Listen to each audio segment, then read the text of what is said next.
आइए देखते हैं मध्यकालीन इतिहास का वाला वीडियो। अगर आप चैनल पे नए हैं तो चैनल को सब्सक्राइब कर लें या फेसबुक पेज पे देख रहे हैं तो फॉलो कर लें।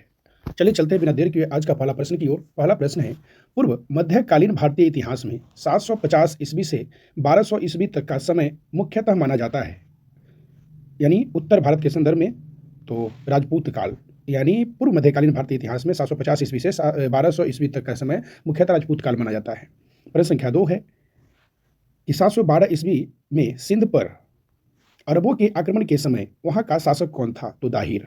प्रश्न संख्या 3 है, सर्वप्रथम भारत में जजिया कर लगाने का श्रेय सिंध के विजेता मोहम्मद बिन कासिम को दिया जाता है।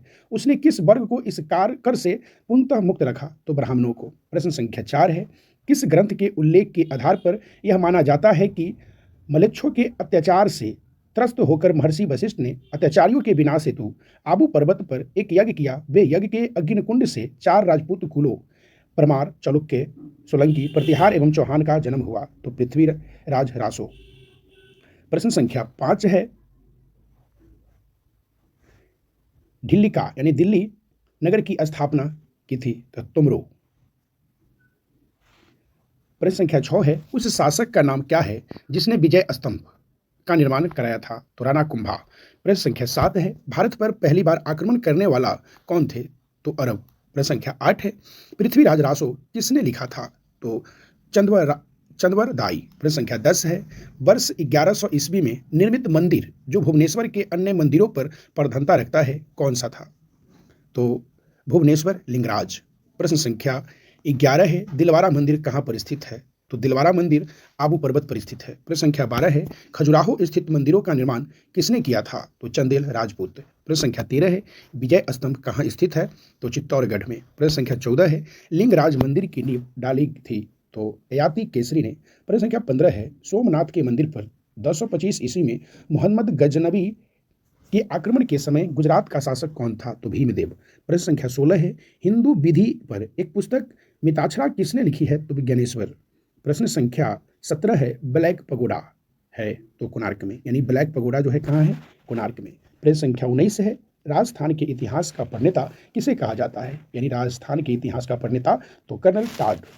प्रश्न संख्या 24 है, हरिकेली नाटक के रचयिता हैं? तो चौहान शासक विग्रहराज चौथा, जिन्हें हम विशलदेव भी कहते हैं। प्रश्न संख्या 25 है, किस नाटक के कुछ अंश 2.5 दिन का झोपड़ी मस्जिद की दीवारों पर अंकित है? तो हरिकेली। प्रश्न संख्या 26 है, रानी पद्मिनी का नाम अलाउद्दीन खिलजी का चित्तौड़ विजय से जोड़ा जाता है, उसके पति का नाम है तो राणा रतन सिंह। प्रश्न संख्या 27 है, विक्रमशिला शिक्षा केंद्र के संस्थापक का नाम है तो धर्मपाल। प्रश्न संख्या 28 है, किस मंदिर परिसर में एक भारी भरकम नंदी की मूर्ति है जिसे भारत की विशालतम नंदी मूर्ति माना जाता है? तो कंदरिया महादेव मंदिर। प्रश्न संख्या 29 है, किसे एक नए संवत चलाने का यश प्राप्त है? तो लक्ष्मण सेन को। प्रश्न संख्या 30 है, गीत गोविंद के रचनाकार जयदेव किसकी सभा को अलंकित करते थे? तो लक्ष्मण सेन के। प्रश्न संख्या 31 है, किसने सोमपुर महाविहार का निर्माण कराया था? तो धर्मपाल। प्रश्न संख्या 32 है, भुवनेश्वर तथा पुरी के मंदिर किस शैली से निर्मित है? तो नांगर शैली से। प्रश्न संख्या 34 है, भारत में प्रथम आक्रमणकारी था तो मोहम्मद बिन कासिम। प्रश्न संख्या 35 है, जगन्नाथ मंदिर किस राज्य में है? तो उड़ीसा। प्रश्न संख्या 36 है, पुरी में स्थित कोणार्क के विशाल सूर्यदेव के मंदिर के निर्माता थे तो नरसिंह प्रथम। प्रश्न संख्या 37 है, अजय पाल संस्थापक थे तो अजमेर के।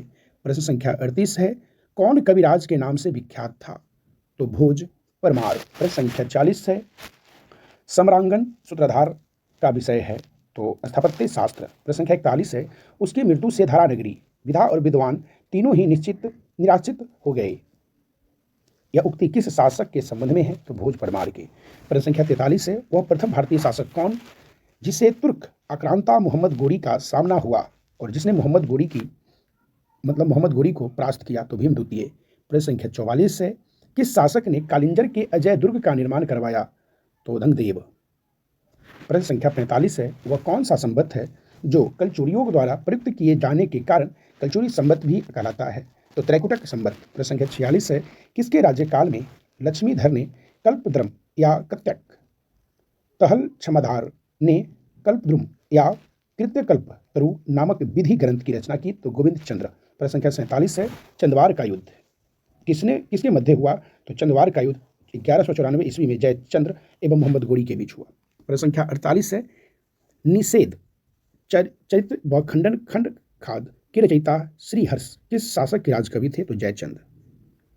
प्रश्न संख्या 49 है, किस शहर में लिंगराज मंदिर अवस्थित हैं? तो भुवनेश्वर। प्रश्न संख्या 51 है, किस पर स्वामित्व के लिए पाल, प्रतिहार व राष्ट्रकूट के बीच त्रिपक्षीय संघर्ष हुआ? तो कन्नौज। प्रश्न संख्या 52 है, त्रिपक्षीय संघर्ष की पहल किसने की? तो मत्स्य राज। प्रश्न संख्या 53 है, त्रिपक्षीय संघर्ष का आरंभ किस सदी में हुआ? तो 8वीं सदी में। प्रश्न संख्या 54 है, त्रिपक्षीय संघर्ष का आरंभ और अंत किस राजवंश ने किया? तो प्रतिहार। प्रश्न संख्या 55 है, त्रिपक्षीय संघर्ष में भाग लेकर उत्तर भारत की राजनीति में हस्तक्षेप करने वाली और दक्षिण से उत्तर पर आक्रमण करने वाली दक्षिण की प्रथम शक्ति थे? तो राष्ट्रकूट। प्रश्न संख्या 56 है, पाल वंश का संस्थापक था? तो गोपाल। प्रश्न संख्या 57 है, पाल वंश की राजधानी थी? तो मुद्देगिरी यानी मुंगेर। प्रश्न संख्या 58 है, राष्ट्रकूट वंश का संस्थापक था? तो दंती दुर्ग या दंती बर्मन द्वितीय। प्रश्न संख्या 59 है, राष्ट्रकूट वंश की राजधानी थी? तो मालखंड या मान्यखेत। प्रश्न संख्या 60 है, किस प्रतिहार शासक ने आदिवराह की उपाधि धारण की थी? तो महिर भोज। प्रश्न संख्या 61 है, किस विदेश यात्री ने गुर्जर प्रतिहार वंश की अलगुजर एवं इस वंश के शासकों को बैरा कहकर पुकारा? तो अलम सुदी।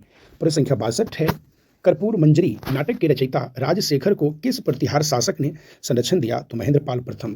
प्रश्न संख्या 63 है, प्रतिहार स्वयं को डैश का वंशज मानते थे जो राम के प्रतिहार अर्थात द्वारपाल थे? तो लक्ष्मण। प्रश्न संख्या 64 है, 750 ईस्वी में बंगाल के पाल वंश की स्थापना करने वाले गोपाल ऐसे शासक थे जिन्हें सामंती सरदारों ने चुना?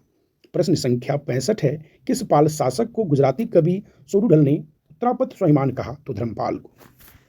प्रश्न संख्या 66 है, 9वीं सदी में भारत आए अरब यात्री सुलेमान ने किस साम्राज्य को रोमा कहकर संबोधित किया? तो पाल। प्रश्न संख्या 67 है, हिंदू विधि की एक प्रसिद्ध पुस्तक दाय भाग के रचयिता थे?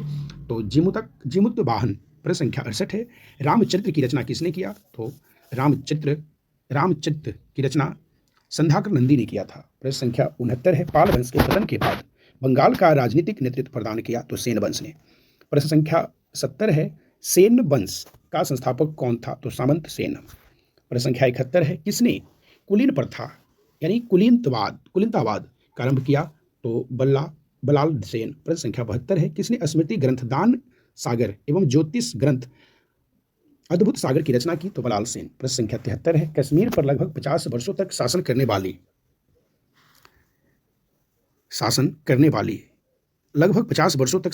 वाली रानी दिहामुल से किस वंश की राजकुमारी थी? तो लोहार वंश के। प्रश्न संख्या 74 है, कैथों का एक जाति के रूप में प्रथम उल्लेख कहाँ मिलता है? तो ओशनम स्मृति में। प्रश्न संख्या 76 है, हिंदुओं में यह दृढ़ विश्वास है कि अन्य कोई देश उनके देश जैसा श्रेष्ठ नहीं है, कोई राजा उसके राजा के समान नहीं है, उनके शास्त्रों के समान कोई शास्त्र नहीं है। ये युक्ति किसकी है? तो अलूरनी का। प्रश्न संख्या 78 है, गुर्जर प्रतिहार की उज्जैनी शाखा का संस्थापक कौन था? तो नागभट्ट। प्रश्न संख्या 80 है, जैन वास्तुकला का प्राचीनतम उदाहरण मिलता है? तो दिलवारा में। प्रश्न संख्या 81 है, उदंतपुरी विश्वविद्यालय यानी बिहार शरीफ नालंदा जिला का मुख्यालय बिहार का संस्थापक? तो गोपाल। प्रश्न संख्या 82 है, मोढेरा का सूर्य मंदिर किस राज्य में स्थित है? तो गुजरात। प्रश्न संख्या 83 है, कलन कीर्तराज तरंगिणी में कुल कितने तरंग हैं? तो 8। प्रश्न संख्या 86 है, किस विदेश यात्री ने गुर्जर प्रतिहार वंश की अलगुजर एवं इस वंश के शासकों के बैरा कहकर पुकारा? तो अलम सुद्दी। प्रश्न संख्या 87 है, कर्पूर मंजरी नाटक के रचयिता राजशेखर को किस प्रतिहार शासक ने संरक्षण दिया? तो महेंद्र पाल। प्रश्न संख्या 88 है, प्रतिहार स्वयं को डैश का वंशज मानते थे जो राम के प्रतिहार यानी अर्थात द्वारपाल थे?